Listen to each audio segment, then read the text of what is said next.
Hi everyone, I think most of you know me by now, but in case you don't, my name's McAuley and I'm working with the Construction IT Alliance and Enterprise Ireland on the BIM Innovation Capability Programme, also known as the BICP.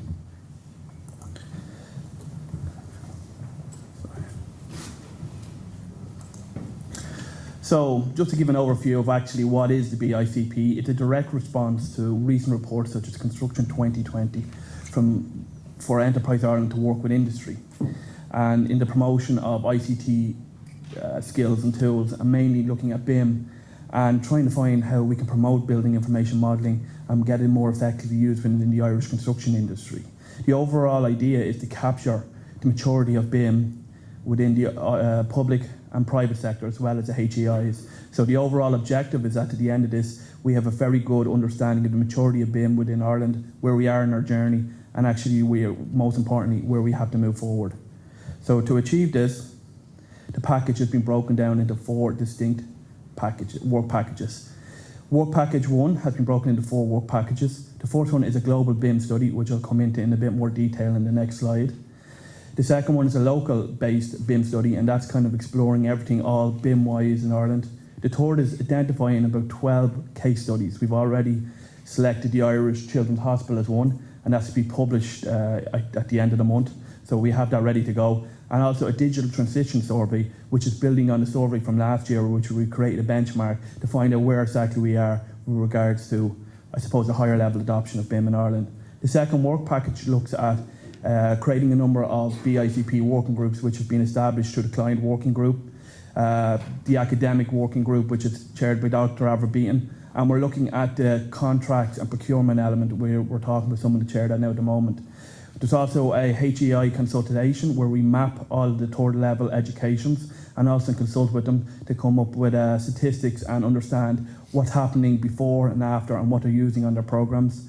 Public sector consultation, I've talked with the Office of Public Works, Department of Education, so forth. We have a number of people lined up, and we're also going to create a number of workshops based around getting about 8 to 10 company representatives in and discussing current barriers and implementation issues that they have with regards to BIM. On top of this, work package 3 is an in-depth analysis period, and work package 4 is looking at the dissemination of the findings. So the fourth element that we're after spend a lot of time on is the BIM global study.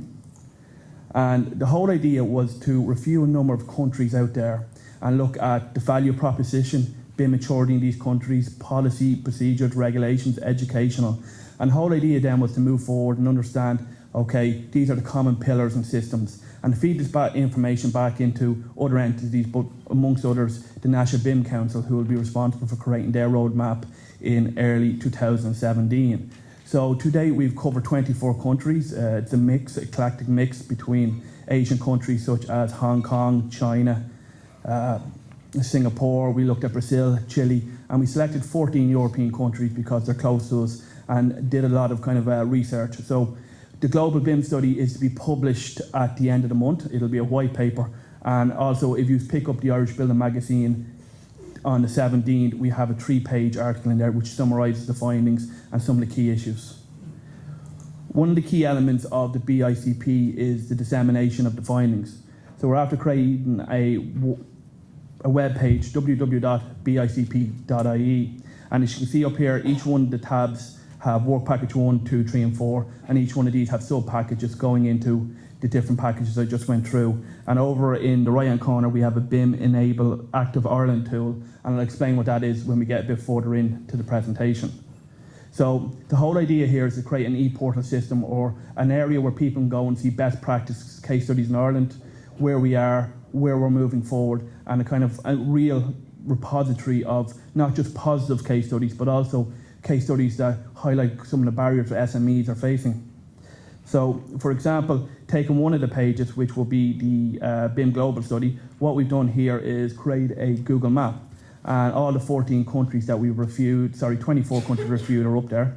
And if you click on any of these tabs, such as Dubai there, or even Finland, more information comes up and exactly what's going on in these countries. Now, there's only about a paragraph up there, but the whole idea is that if you're interested and you want to find out more, you download the white paper, and there's a significant bit more about each country. So if you're not interested in reading the whole thing, you can just kind of skip to that country. Also with the HEIs, I explained there that we were mapping the different courses.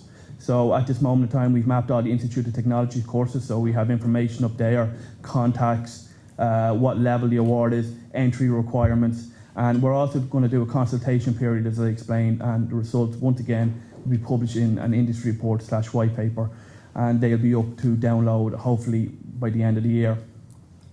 So moving forward, just to go through some of the key things that we're hoping to achieve by the end of the year. The project runs to 2017 Christmas, so this is what we're hoping to accomplish before we reach 2017.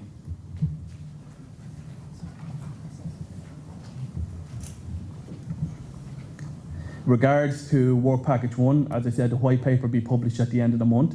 The local BIM-based study will be published for October, and we're hoping to identify 12 case studies. We already have the National Children's Hospital ready to go. That will be published at the end of the month. That case study will also be published in the third edition of the BIM handbook.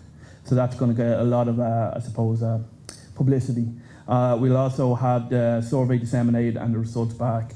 With regard to work package 2, HEI consultation and public sector consultation is ongoing. I talked to James in UCD and I talked to Avril in DIT, so that's a number of different people and we're going to move forward.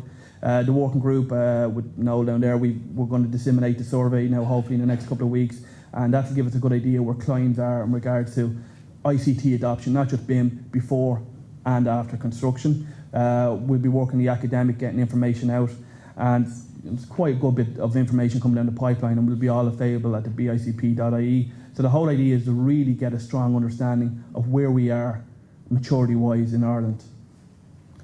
So to achieve this, we've set a number of KPIs that are quite visible, such as downloads, citations, publication of journal papers, publication of conference papers. So they're all based about publications, but the idea behind this is that, if we can track how many people are looking at our stuff, country-wise, continent-wise, we'll have a good understanding of the impact of our work, and that's the whole thing. We want to try impact the Irish construction sector to understand that yes, this is where we are, but most importantly is this is where we have to move forward. On top of this, we decided to go outside the scope of the BICP to understand a real understanding of the maturity of Ireland. We've agreed with Dr. Bilar Sukar and Dr. Mohammed Qasim. I can't remember the name, sorry, but he will be here in November at the BIM Innovation Conference. And they gave us permission to use their BIM macro model maturity tool. And I'll get into exactly what that is and what that means now in just a second. I'll briefly touch on it. But this can be found up in the BIM Active Ireland tab, so if you just want to have a look at that. But so what this is essentially is looking at political, technical and social aspects, and it's measured within 8 different objectives. So it's measured within project milestones, for example, educational settings, regulatory frameworks, BIM drivers, policies and standards. So we're going to look at Ireland in each one of these, and there's a scale, fairly simple, measured from very low to very high. So we're going to work with the 2 gentlemen over in the UK who are going to help us put kind of figures behind this and get a plotted graph that will be representative and that can compare directly with other countries.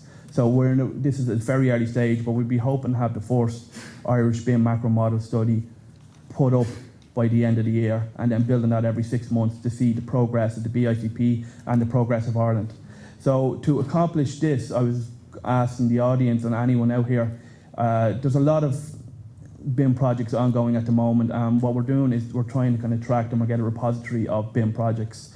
All we're looking at is people can come to me and just email and say, look, we've used BIM on this. 3-4 lines. I'm not looking for anything like BIM execution plan, DRs, nothing like that. Just genuine, a couple of lines, a few pictures, and I can put this up on the website. It'll advertise your company and it'll get us a lot more visibility on all the jobs are going on in Ireland BIM-wise. And for example, if you feel like there's an opportunity here to expand on these, and why don't you put them into the BIM Innovation Awards this November? It's a simple enough process. You just confine these into a 3,000 word case study report. You pick a section, it's either design, it's either construction, or it's either facilities management. I'll give you an opportunity to kind of put your company at the forefront and present on the day, hopefully if you're selected from the criteria, and kind of put you out there as the leaders in building information modelling in your respective sectors. So I've just put my details up there. So if anyone wants to come to me and discuss this, or any way feed information to me, or I can feed information to you, please contact me on the email above or the number, or just have a conversation with me afterwards. So thanks very much for your attention.